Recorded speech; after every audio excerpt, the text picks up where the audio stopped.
영국 켄싱턴 금융그룹의 수석 전략가가 서울 발령 소식에 분노했습니다. 중국과 일본 사이에 끼인 작은 나라에서 무엇을 배울 수 있을까?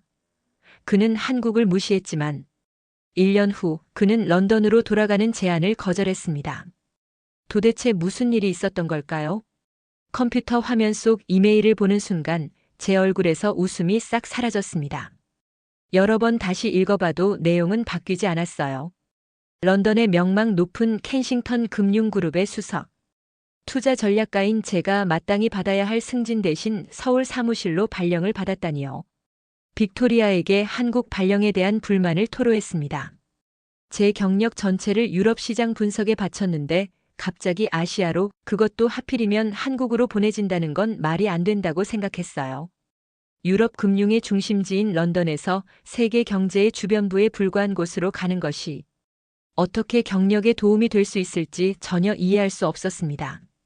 빅토리아는 삼성과 현대 같은 글로벌 기업들이 한국에 있다고 언급했지만 저는 더욱 확고한 어조로 그런 기업들은 단지 일본과 미국의 혁신을 모방하고 있을 뿐이라고 주장했습니다. 제 눈에는 한국이란 중국의 강력한 제조업 능력과 일본의 뛰어난 기술력 사이에 끼어 있는 그저 그런 나라일 뿐이었죠. 한국만의 고유한 정체성이나 글로벌 금융시장에 기여할 만한 특별한 가치가 없다고 굳게 믿고 있었습니다. 그날 저녁 제가 자주 가는 오크우드 펍에서 친구들에게 이 억울한 발령에 대해 한참 불평했죠. 친구들의 따뜻한 맥주 한 잔도 제 기분을 풀어주지 못했습니다. 한국은 제대로 된 금융 시스템조차 갖추지 못했다고 주장했어요. 한국 경제가 전쟁 후 미국의 도움으로만 성장했으며 제가 그곳에서 보내게 될 1년은 전문적으로 죽은 시간이나 다름없을 거라고 한탄했습니다. 제 눈에는 이번 발령이 승진이 아닌 일종의 좌천처럼 느껴졌어요. 국제 무역 분야에서 일하는 친구 제임스가 한국의 경제 성장이 실제로 놀라운 것이며 한 세대 만에 가장 가난한 나라 중 하나에서 선진국으로 성장한 유일한 사례라고 말했지만 제 마음은 이미 닫혀 있었습니다. 저는 비웃듯이 그런 성공은 단지 저렴한 노동력과 정부 보조금 덕분이라고 일축했습니다. 게다가 한국의 직장 문화는 비인간적이고 창의성이 전혀 없다고 확신했죠. 16시간씩 일하면서 단순히 서구의 아이디어를 복제하기만 한다고 생각했어요. 물론 저는 한국에 가본 적도 없고 단지 잡지 기사와 뉴스에서 접한 정보만으로 그런 결론을 내렸지만요. 다음 날 아침 제 상사인 핸더슨 이사가 저를 사무실로 불렀습니다. 넓은 창문으로 템즈강이 내려다 보이는 고급스러운 사무실에서 핸더슨은 제 서울 발령이 단순한 인사이동이 아님을 설명했습니다. 아시아 시장이 빠르게 성장하고 있으며 켄싱턴 그룹이 그곳에 확실한 입지를 다져야 한다고 강조했죠. 제 전문성이 바로 그 시장에 필요하다는 것이었습니다. 선택권이 있는지 물었지만 핸더슨의 대답은 냉정했습니다. 최근 회사 구조 조정으로 인해 서울로 가거나 해고되거나 두 가지 선택밖에 없다는 것이었어요. 제 마음은 무겁게 가라앉았습니다. 결국 그날 저녁 저는 체념한 채 비행기 표를 예약했습니다. 한국에서 1년 저는 공허한 눈으로 노트북 화면을 바라보며 중얼거렸습니다. 어떻게든 버텨야겠지. 그 후엔 다시 런던으로 돌아와 진짜 금융을 할 테니까. 이 원치 않았던 발령이 제 경력뿐만 아니라 제 삶에 대한 전체적인 관점까지 완전히 바꿀 것이라고는 상상조차 하지 못했습니다. 인생의 중요한 전환점이 제가 가장 가기 싫어하던 곳에서 기다리고 있다는 것을 어떻게 알 수 있었을까요? 11시간의 긴 비행 끝에 인천국제공항에 도착했을 때 저는 예상과는 전혀 다른 광경에 놀랐습니다. 제가 머릿속에 그렸던 한국의 공항은 혼잡하고 무질서한 곳이었어요. 영어 표지판도 제대로 없고 시끄럽고 비효율적인 환경을 예상했죠. 하지만 제가 실제로 마주한 것은 지금까지 본 것 중 가장 현대적이고 효율적인 공항 중 하나였습니다. 모든 것이 깨끗하고 정돈되어 있었으며 미래지향적인 디자인의 천장과 널찍한 공간이 저를 반겼습니다. 단정한 정장 차림의 젊은 한국 여성이 미소와 함께 다가왔습니다. 그녀는 켄싱턴 금융 서울지사의 미나 김 씨라고 자신을 소개했습니다. 그녀가 아무런 억양 없이 완벽한 영어를 구사하는 것에 약간 놀랐지만 표정을 감추고 딱딱하게 감사 인사를 전했습니다. 저는 이미 마음속으로 한국인들이 영어를 잘 못할 것이라고 가정하고 있었거든요. 첫 번째 편견이 깨진 순간이었지만 저는 아직 그것을 인정할 준비가 되어 있지 않았습니다. 리무진을 타고 서울로 향하는 동안 창밖으로 펼쳐지는 도시 경관을 보며 점점 더 혼란스러워졌습니다. 낡고 초라한 건물들이 즐비한 개발도상국의 도시를 기대했는데 그 대신 제 눈앞에는 빛나는 고층 건물들, 효율적인 대중교통 시스템, 그리고 곳곳에 조성된 아름다운 녹지 공간이 펼쳐져 있었습니다. 너무나 현대적이고 세련된 도시 경관에 저는 자신의 선입견을 잠시 의심하기 시작했습니다. 미나 씨는 차창 밖을 가리키며 설명했습니다. 회사 사무실이 있는 여의도는 한국의 금융 중심지로 많은 국내외 금융기관들이 모여 있는 곳이라고 했어요. 그리고 제가 머물게 될 아파트는 강남에 위치해 있으며 사무실에서 약 20분 거리라고 설명했죠. 강남이 강남 스타일 노래로 유명한 그곳인지 물었더니 미나 씨는 따뜻하게 미소 지으며 맞다고 대답했습니다. 강남은 서울에서 가장 현대적이고 세련된 지역 중 하나로 많은 기업과 고급 상점, 레스토랑이 밀집해 있다고 덧붙였습니다. 저는 그저 고개를 끄덕였지만 속으로는 한국이 생각보다 훨씬 발전해 있다는 사실에 약간 놀라고 있었습니다. 다음 날 아침 업무적인 거리를 유지하겠다는 굳은 결심을 안고 사무실에 도착했습니다. 저는 자신이 이곳에 온 것은 단지 회사의 명령 때문이며 가능한 한 빨리 런던으로 돌아갈 계획이라고 스스로를 다독였습니다. 하지만 제 예상과 달리 서울팀은 저를 위한 작은 환영식을 준비해 놓았어요. 모든 팀원이 모여 저를 반기는 모습에 약간 당황했죠. 환영식 중에 한 동료가 작은 종이컵에 담긴 음료를 건넸습니다. 의심스러운 눈으로 그것을 살펴보았어요. 그것은 확실히 제가 런던에서 매일 즐기던 고급 에스프레소와는 거리가 멀어 보였습니다. 동료 준 씨가 그것이 한국식 믹스커피라고 설명했습니다. 그것은 팀이 매일 아침 함께 마시는 전통적인 의식이라고 했죠. 저는 마지못해 한 모금 마셨고 그 달콤하고 크리미한 맛에 놀랐습니다. 런던에 쓰고 강한 커피와는 전혀 달랐지만 이상하게도 어린 시절 할머니의 집에서 마셨던 따뜻한 코코아를 연상시키는 무언가가 있었어요. 순간적으로 제 마음에 따뜻함이 번졌지만 곧 그 감정을 억눌렀습니다. 저는 아직 이곳의 문화나 사람들에게 마음을 열 준비가 되어 있지 않았거든요. 첫 주 동안 한국 사무실이 제 서구적 전문성을 절실히 필요로 한다는 믿음을 굳게 유지했습니다. 회의에서 저는 자신의 글로벌 시장 분석을 과시하듯 펼쳤고 한국인 동료들의 의견은 거의 듣지 않았어요. 매일 밤 늦게까지 혼자 사무실에 남아 일했으며 자신이 얼마나 가치 있는 인재인지 증명하기로 마음먹었습니다. 저는 한국팀이 제 서구적 전문성에 감탄할 것이라 기대했어요. 하지만 제가 첫 시장 분석 보고서를 제출했을 때 예상치 못한 일이 벌어졌습니다. 팀을 이끄는 박 이사가 저를 사무실로 불러 이야기를 나누고 싶다고 했어요. 저는 자신의 뛰어난 분석에 대한 칭찬을 기대하며 자신감 있게 사무실로 들어갔습니다. 박 이사는 매우 공손하고 정중하게 이야기를 시작했습니다. 제 분석이 서양적 관점에서는 분명 훌륭하지만 몇 가지 중요한 지역적 요소들을 간과한 것 같다고 말했습니다. 저는 순간 당혹감에 얼굴이 붉어졌습니다. 어떤 요소들을 놓쳤는지 물었고 박 이사는 한국 대기업과 그들의 공급업체 간의 복잡한 관계 구조에 대해 설명했어요. 이러한 연결고리를 이해하는 것이 한국 시장의 움직임을 예측하는 데 필수적이라는 것이었습니다. 사무실을 나오면서 깊은 불안감을 느꼈습니다. 처음으로 제가 이곳에서 가르치는 것보다 배울 것이 더 많을지도 모른다는 생각이 들었어요.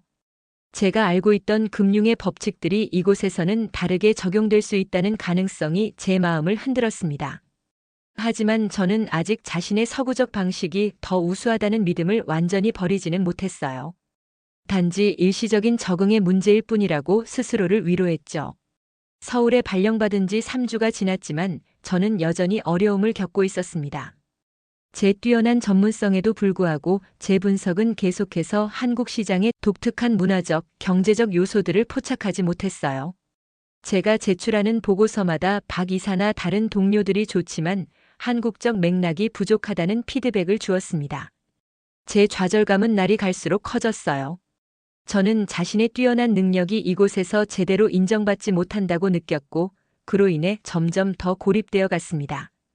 어느 아침 저는 팀의 믹스커피 모임을 의도적으로 건너뛰고 곧바로 제 책상으로 갔습니다. 저는 자신만의 방식으로 일하고 싶었고, 한국식 커피 의식은 시간 낭비라고 생각했어요. 몇 분 후 미나 씨가 믹스커피 한 잔을 들고 제 책상으로 다가왔습니다. 그녀의 얼굴에는 따뜻한 미소가 있었어요. 미나 씨는 이것이 필요할 것 같아서 가져왔다고 말했지만 저는 고개도 들지 않고 차갑게 대답했습니다. 제가 진짜 커피를 선호한다고 무심코 말했죠. 미나 씨의 미소가 약간 흔들렸지만 그녀는 여전히 친절한 목소리로 무엇이 이것을 진짜 커피가 아니게 만드는지 물었습니다. 그녀의 목소리에는 도전적인 뉘앙스가 살짝 깔려 있었어요. 저는 마침내 고개를 들고 그것이 인스턴트고 대량 생산되며 너무 단순하다고 말했습니다. 제 말에 담긴 무시하는 어조는 저 자신도 알아차릴 수 있을 정도였어요. 미나 씨는 잠시 침묵했다가 조용히 대답했습니다. 단순한 것들도 가치가 있다고, 그리고 이 커피는 한국 문화에서 중요한 의미를 가진다고 말했어요. 그것은 단지 음료가 아니라 바쁜 일상 속에서도 함께하는 순간에서 기쁨을 찾는 한국인들의 방식을 상징한다고 설명했습니다. 미나 씨의 말은 단순한 커피에 대한 이야기를 넘어 문화적 가치와 인간관계의 중요성에 관한 것이었어요. 저는 제 무시하는 태도에 갑자기 부끄러움을 느꼈습니다. 제가 기분 상하게 하려던 것이 아니었다고 서둘러 사과했어요. 미나 씨는 웃으며 괜찮다고 대답했지만 한마디를 더 덧붙였습니다. 아마도 이 커피를 이해하면 한국 시장도 더 잘 이해할 수 있을 거라고 말이죠. 그 대화는 제 마음에 깊이 남았습니다. 다음 날 제가 주요 한국 기업과의 고객 미팅에 참석했을 때 저는 흥미로운 현상을 목격했어요. 비즈니스 논의에 들어가기 전에 박 이사는 거의 30분 동안 고객의 가족사와 개인적인 관심사에 대해 대화하고 작은 간식을 나누며 그리고 믹스커피를 함께 마셨습니다. 저는 처음에 이것이 시간 낭비라고 생각했지만 미팅이 진행될수록 고객이 박 이사에게 보이는 신뢰와 친밀감에 놀랐어요. 나중에 사무실로 돌아오는 길에 박 이사에게 왜 비즈니스 미팅 전에 그렇게 많은 시간을 개인적인 대화에 할애하는지 물었습니다. 저는 영국에서는 바로 본론으로 들어가는 것이 효율적이라고 생각했거든요. 박 이사의 대답은 제 생각을 뒤흔들었습니다. 그것은 잡담이 아니라 바로 비즈니스 그 자체였다는 것이었어요. 한국에서는 거래보다 관계가 먼저 오며 계약은 단지 종이일 뿐이고 진정한 비즈니스의 통화는 신뢰라는 것이었습니다. 이 말은 제게 깊은 인상을 남겼어요. 제가 평생 배워온 직접적이고 거래 중심적이며 효율성을 최우선으로 하는 비즈니스 접근법이 유일한 방식이 아닐 수도 있다는 생각이 처음으로 제 마음에 자리 잡기 시작했습니다. 그날 밤 저는 복잡한 시장 보고서 작성에 어려움을 겪으며 늦게까지 사무실에 남았습니다. 저는 혼자 일하는 것에 익숙했고 특히 난관에 부딪혔을 때는 더욱 그랬어요. 놀랍게도 제가 부탁하지도 않았는데 팀원들 모두가 자발적으로 남아 저를 도와주기 시작했습니다. 준 씨, 미나 씨, 그리고 다른 동료들이 각자 자신의 일을 미루고 제 프로젝트를 도왔어요. 저는 당황했습니다. 팀원들에게 굳이 남을 필요가 없다고 이것은 제 프로젝트라고 말했습니다. 하지만 준 씨의 대답은 저를 깊이 생각하게 만들었어요. 한국에서는 팀원이 어려움을 겪을 때 혼자 두지 않는다는 것, 그리고 그들은 제가 한국 시장을 더 잘 이해할 수 있도록 함께 도울 것이라는 말이었습니다. 그 순간 저는 깊은 감동을 느꼈습니다. 제가 얼마나 무시하고 거리를 두었는지에도 불구하고 이 사람들은 기꺼이 저를 돕고 있었어요. 처음으로 저는 제가 너무 빨리 판단했던 문화와 사람들을 진정으로 이해하고 싶다는 욕망을 느꼈습니다. 아마도 미나 씨가 말했던 것처럼 커피를 이해하는 것이 시장을 이해하는 첫걸음일지도 모른다는 생각이 들었어요. 제 전환점은 예기치 않은 경제 위기 상황에서 찾아왔습니다. 한국의 주요 기업 중 하나가 갑자기 대규모 손실을 발표하면서 시장이 혼란에 빠졌어요.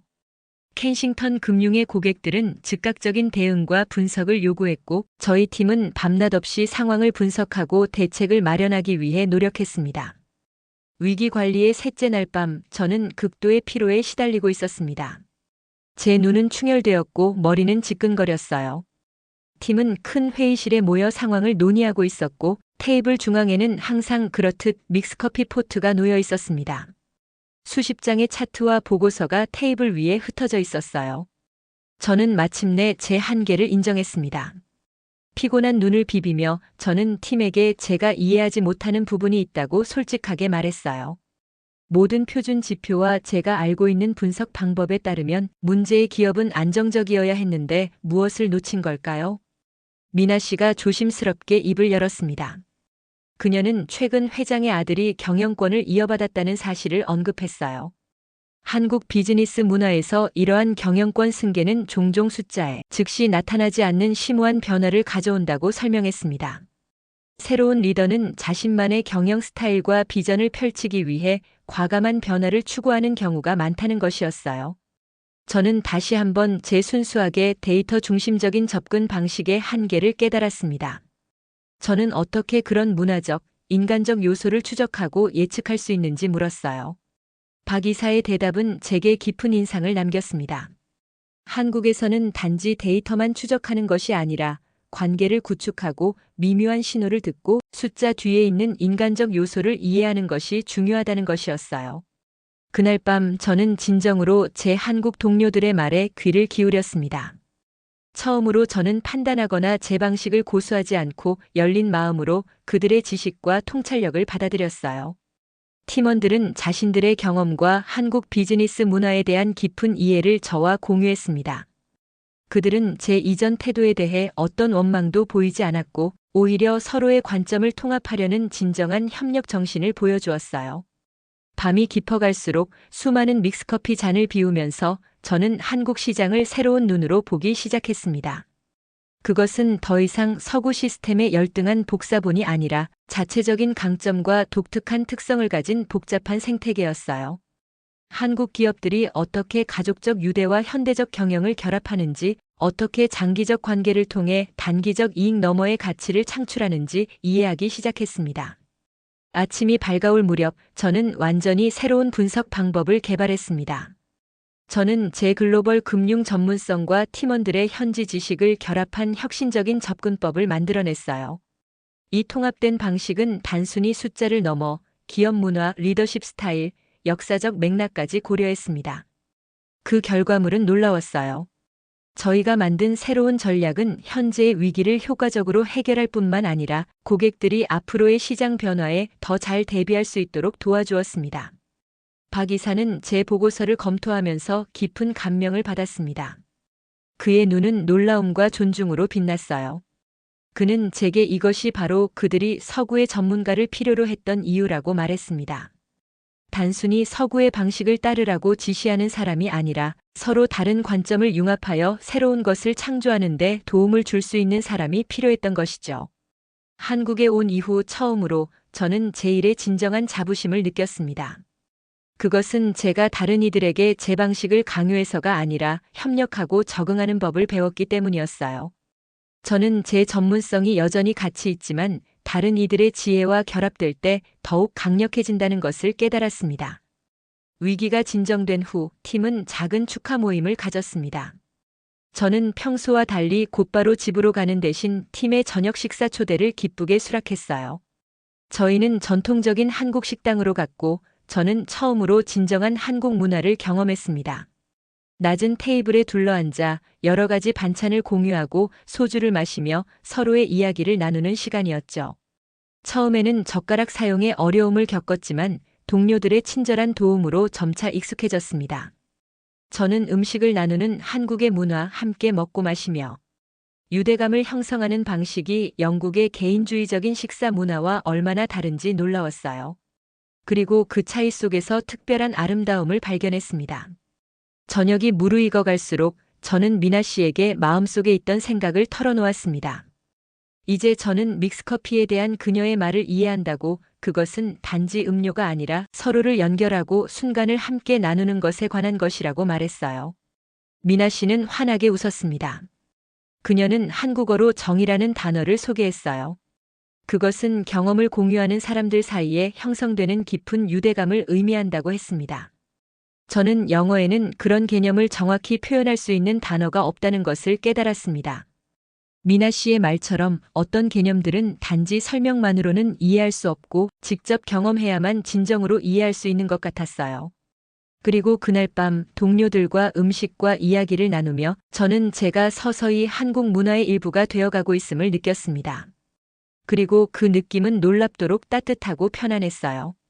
서울에 온 지 3개월이 지난 후 저는 놀라운 변화를 겪었습니다. 그 변화는 단지 외적인 것만이 아니었어요. 물론 저는 이제 매일 아침 일찍 사무실에 도착해 팀과 함께 믹스커피를 마시는 모임에 적극적으로 참여했습니다. 이 시간은 제게 단순한 휴식이 아니라 동료들의 관점을 배우고 이해하는 귀중한 기회가 되었어요. 하지만 더 중요한 것은 제 내면에서 일어난 변화였습니다. 저는 한국어 공부를 시작했습니다. 처음에는 간단한 인사말과 일상적인 표현들을 배웠지만 점차 비즈니스 관련 용어와 문화적 뉘앙스를 이해하기 시작했어요.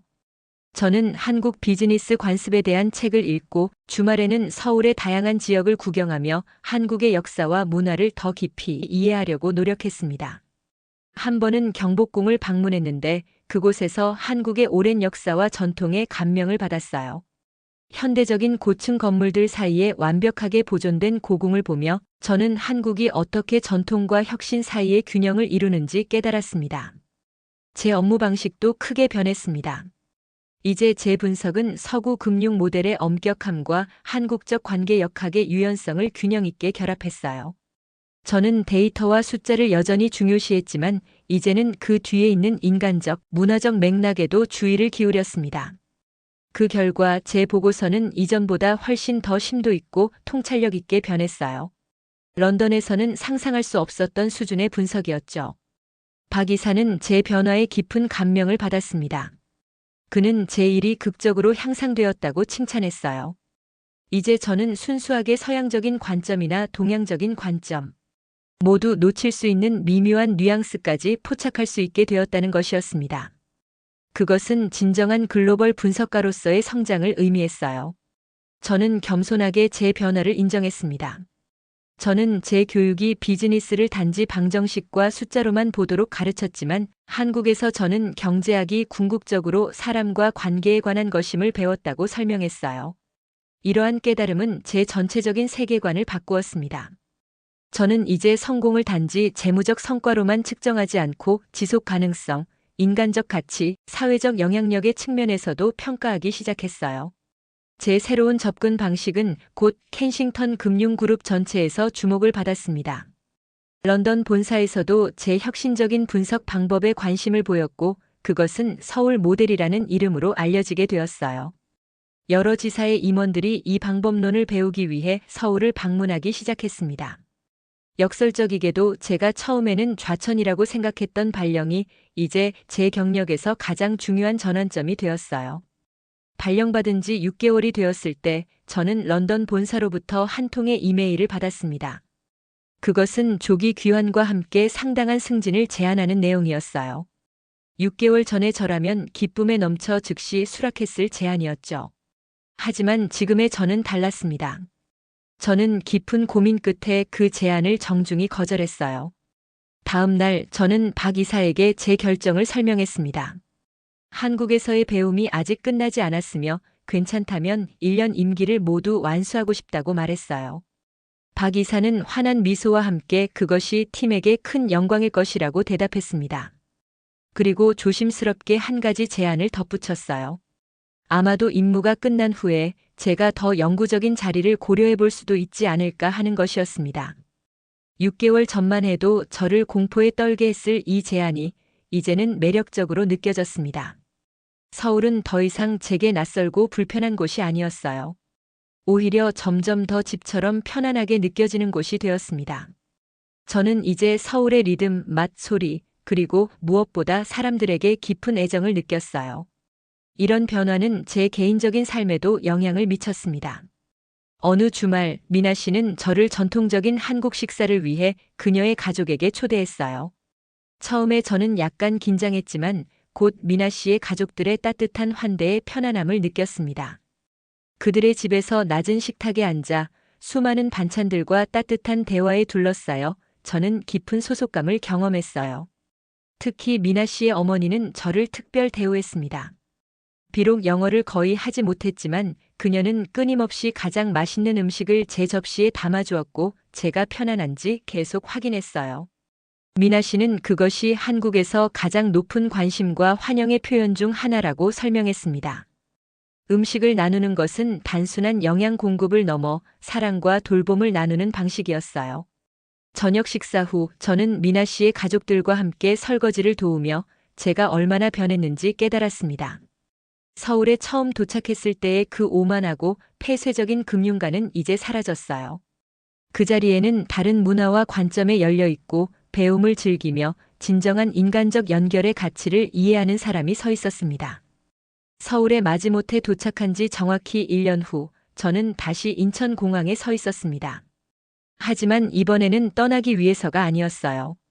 저는 이제 켄싱턴 금융 서울지사의 새로운 부서장이 되었고 자신을 대체할 런던에서 온 새 동료를 환영하기 위해 공항에 나온 것이었습니다. 제임스, 제 오랜 런던 동료를 보자 저는 따뜻한 미소를 지었습니다.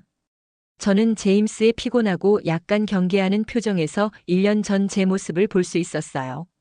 제임스는 긴 비행에 지쳐 보였고 한국 발령에 대한 불만을 숨기지 않았습니다. 그는 차라리 실제 아시아 활동이 있는 싱가포르 사무실에 있고 싶다고 말했어요.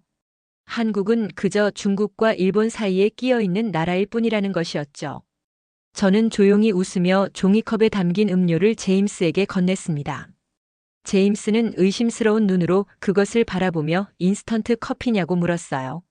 저는 고개를 끄덕이며 그것이 한국 믹스커피라고 확인해 주었습니다. 그리고 덧붙였어요. 이 커피는 이 나라에 대해 많은 것을 가르쳐 줄 거라고, 그리고 저도 한때 제임스처럼 한국을 단지 이웃 국가들의 열등한 버전이라고 생각했지만 완전히 틀렸다는 것을 깨달았다고 말이에요. 공항에서 서울로 향하는 동안 저는 도시의 랜드마크들을 가리키며 한국 비즈니스와 문화의 복잡한 생태계를 설명했습니다.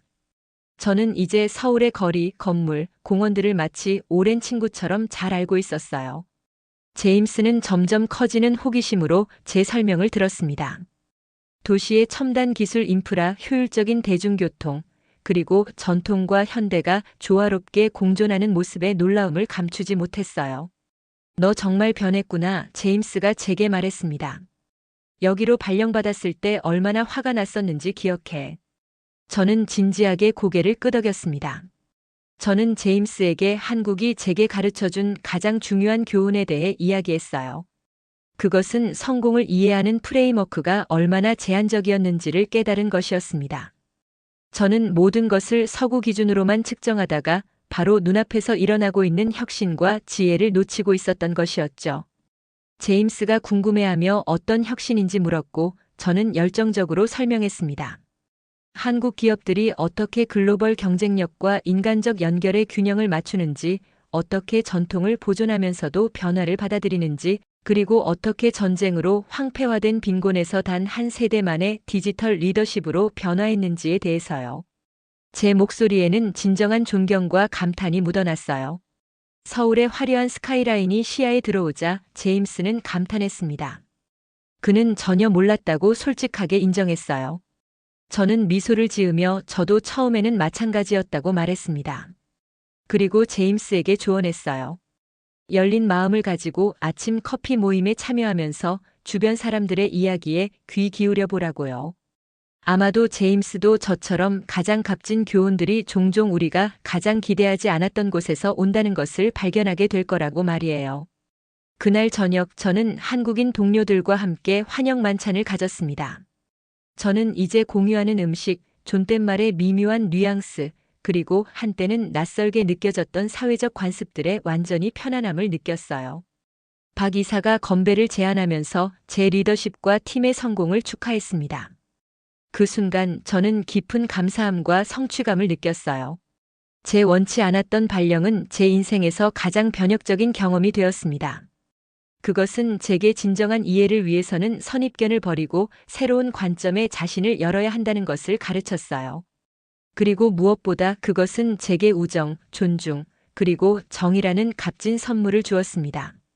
만찬이 끝나갈 무렵 저는 문득 제 여정이 어디서 시작되었는지 생각했습니다. 그것은 사무실에서 직원들과 첫 만남에서 의심 가득한 채로 마셨던 한 잔의 믹스커피였어요.